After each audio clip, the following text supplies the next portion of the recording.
Well, here we go again.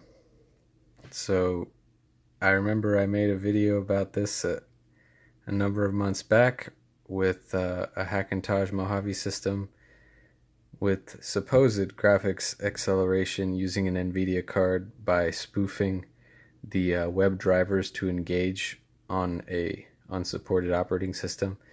And of course, I got a lot of comments and criticism about how it's not truly actually supported, and I figured as much once I got those comments that it wasn't working properly.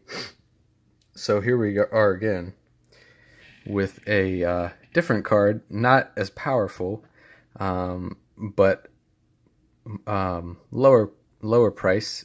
It's the GeForce GT 710 by PNY with 2 gigs of GDDR3.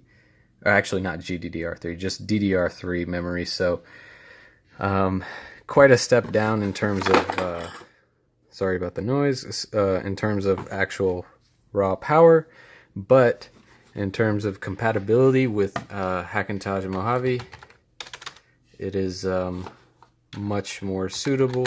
Here we have our Hackintosh system, and we can go ahead and go to the About This Mac.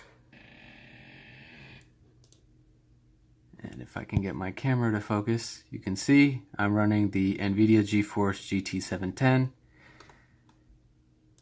And here's the graphics section. So you can see that the graphics card driver is working properly, and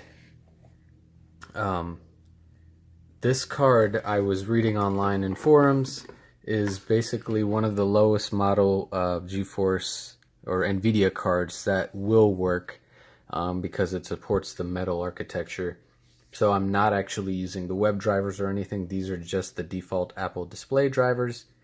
So there's no more animation lags or anything along those lines going on here. So yeah, I just wanted to show you guys a video that I did correct my mistake. And in this case, I still stuck with an Nvidia card, even though Apple is going more towards AMD cards. But I just wanted to showcase that this card works. I actually picked it up from Best Buy for $60, and crossed my fingers, and I didn't have to do any additional configuration, no inject Nvidia or anything like that, just the standard Apple drivers. So thank you guys for watching.